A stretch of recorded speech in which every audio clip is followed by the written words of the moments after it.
WNBA Finals opener is the most watched since league's inaugural year, I believe, in 1997. That means it took nearly 27 years to get to this point.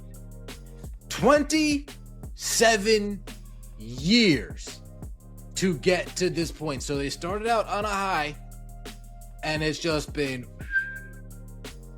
So, the ratings for WNBA Finals just came out. And let's just say, the league might be in way deeper trouble than it thinks. Reports are exposing what could be one of the biggest PR stretches in recent sports memory. ESPN proudly announced that this finals opener pulled in record-breaking numbers, the highest in almost 30 years. They called it a milestone for women's basketball, a historic night. But when fans started looking closer at the actual data, everything started to look fishy. And are numbers not what the numbers are when you see them? Oh, sure feels like there might be some funny business going on. Is there a little nasty work going on behind the scenes? A little abracadabra, bewitched action? Stephanie White knows this one. Yeah, she's conjuring up ratings for the Aces and the Mercury. Then boom, social media lit up. Fans were stunned, saying they hadn't even heard much about the finals at all. No buzz, no trending moments, barely any media coverage. So how does a game that barely sold out suddenly become this monster hit on paper? Soon after, reports surfaced claiming ESPN might have used a controversial new data system that inflated the numbers, making the WNBA look far more popular than it actually is. And suddenly, the question wasn't about basketball anymore. It was about trust. Did the WNBA truly make history? Or did ESPN and league execs just manipulate the math? 1.9 million viewers with a peak of 2.5 million. ESPN scores most watched game one of the WNBA Finals in 28 years, behind only 1997's single-game championship format. When ESPN first dropped the headline claiming the opener was the most watched game in decades, the league celebrated like it had just won a championship. The press releases were glowing. ESPN bragged about massive growth, reporting 1.9 million average viewers with a 2.5 million peak. For a league that spent years fighting for recognition, it sounded like a dream come true. But within hours, fans started poking holes in the story, and that celebration started to look more like a cover-up. I saw these ratings and went, my first literal response, oh, that's bullshit. My first response. Literally the first thing out of my mouth was, well... Right away, people online noticed something strange. This so-called record-breaking event didn't trend. There were no viral highlights, no radio chatter, no sports shows breaking it down. Even die-hard WNBA fans said they didn't realize the finals had even tipped off. If millions were supposedly watching, why was no one talking about it? The silence was deafening, and it made the league's big claims look more like smoke and mirrors. Nielsen methodology change. A key factor in 2025 is a change in Nielsen's methodology to include Big Data plus Panel, which incorporates out-of-home viewing, a change that generally results in higher reported viewership for all sports broadcasts compared to previous years. Critics argue that some reported year-over-year growth may be partially attributable to this methodological change, which is not always clearly noted in press releases, of course, not noted in this year's press. So where did those shiny numbers actually come from? Analysts began digging deeper. ESPN said they used Nielsen's data to verify everything, except independent Nielsen reports were nowhere to be found. Normally, those are made public. But this time, crickets. Just ESPN citing itself. That's when the eyebrows started raising, because the missing transparency said a lot more than the numbers did. I go listen to sports radio. I'm not getting any WNBA Finals. I'll turn on ESPN. I'm not getting any WNBA Finals. I'll turn on Fox Sports 1. I'm not getting any WNBA Finals. Nowhere I look do I see people really discussing the WNBA Finals. and ESPN spits out 1.9 million viewers. Are these silent viewers? They very well may. That's when people started realizing this record might not be real at all. Hidden deep in the fine print was a detail that changed everything. A mention of a new measurement system called Big Data Panel. It quietly expanded what counted as a viewer. Not just people watching at home, but anyone near a TV screen. Bars, gyms, restaurants, airports, even if you weren't actually watching. So yeah, if you happen to glance at the game while waiting for your flight, congrats. You're now part of the record-breaking audience. How does it happen when literally nobody is talking about the actual finals? This revelation completely flipped the narrative. ESPN's historic night wasn't necessarily proof of more fans. It was proof of a looser counting system. As one podcaster put it, are these viewers or ghosts? Because nobody's talking about this game. That line hit hard, because it summed up exactly what fans were thinking. The supposed explosion in popularity wasn't real engagement. It was just data manipulation disguised as growth. I'm waiting for the official Nielsen ratings. ESPN likes to do some funny math. You can't find those numbers anywhere else. Every AI lists ESPN as the source, not Nielsen. Last time I checked, ESPN isn't in the ratings business. They're reporting their own ratings. Why did it take so long to put this out? I'm suspicious. Amazing for a game that couldn't even sell out. For years, the WNBA has been fighting to break into the national spotlight. And now, at last, it had a shiny success story to flaunt. The league and ESPN rolled out headlines celebrating record-breaking viewership, painting a picture of unstoppable growth. But beneath the smiles and press releases, whispers of doubt started spreading fast. If this really was the most watched finals opener since 1997, then why did it feel like no one actually watched it? The record, once hyped as a milestone, began to look suspicious, like a mirage built on manipulated data, not real fan engagement. Soon the questions started flooding in. If nearly 2 million people tuned in, where was the buzz? When any sporting event shatters records, it dominates conversation. Highlights flood social media, talk shows analyze every play, and sports pages can't stop talking about it. But this time, silence. It was eerie. Even major outlets barely mentioned the supposed milestone. No viral moments. No follow-up coverage. No celebration. It felt like a record that existed only in spreadsheets. A host from the Bendo podcast summed it up perfectly. He said he hadn't heard a single word about the finals on any sports network. Not on ESPN's debate shows, not on Fox Sports, not even trending on Twitter. He scrolled through feeds that normally overflow with WNBA clips and saw almost nothing. Even the league's most passionate fans were quiet. That mismatch between numbers and reactions sparked something bigger, a wave of skepticism that spread fast. If this was truly a breakout moment for the league, why did it feel invisible? Fans started comparing the finals to other sporting events airing at the same time. NASCAR, college football, MLB playoffs. Those had smaller or similar numbers, but far more visible conversation. It didn't add up. Either WNBA fans were the quietest audience in sports history, or those 2 million viewers weren't real at all. Then analysts noticed something even stranger. ESPN's glowing claims were missing one key detail: transparency. Normally, official Nielsen ratings confirm such numbers. But this time, the Nielsen report hadn't been released publicly. Instead, ESPN cited internal data and an updated methodology.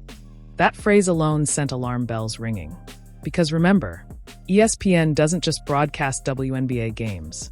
It has a major financial stake in the league's success. If the WNBA looks strong, ESPN profits. So that silence, it suddenly looked intentional. Online communities like Reddit and Threads erupted. Fans mocked the idea of ghost viewers. Millions of supposed fans who left no trace of excitement anywhere.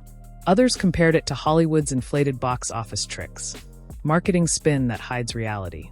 The phrase manufactured success started trending among smaller sports pages, and soon ESPN's credibility was being questioned across the board.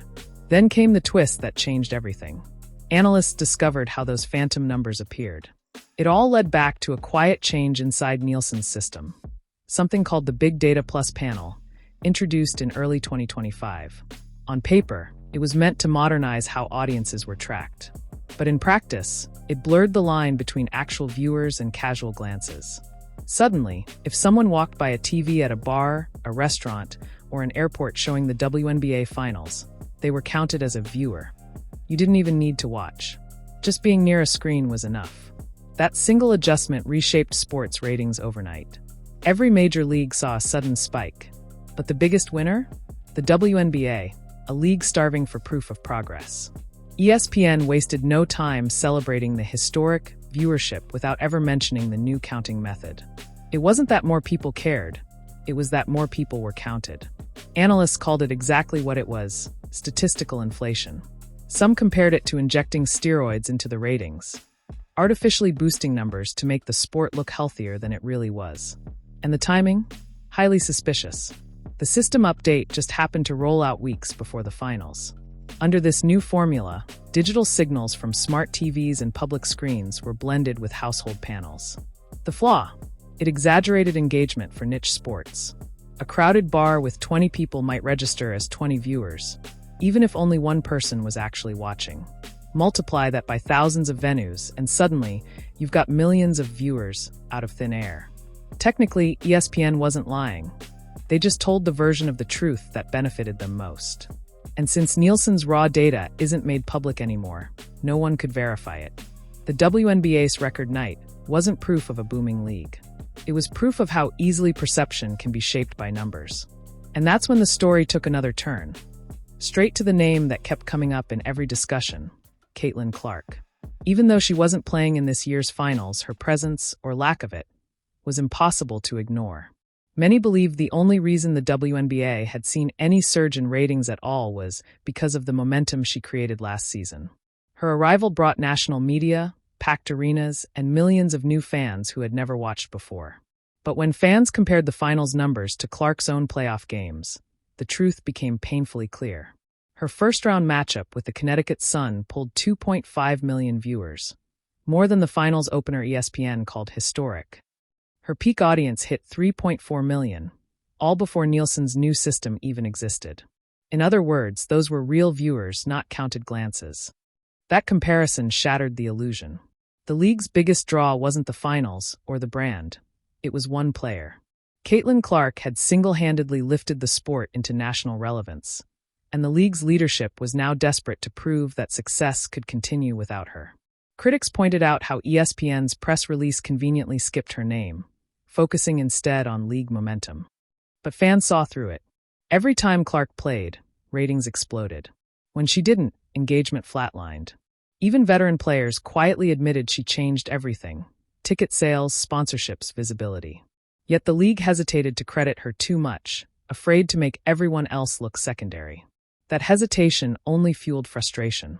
The finals' so-called record now looked like a smokescreen, an attempt to hide just how dependent the WNBA had become on a single superstar.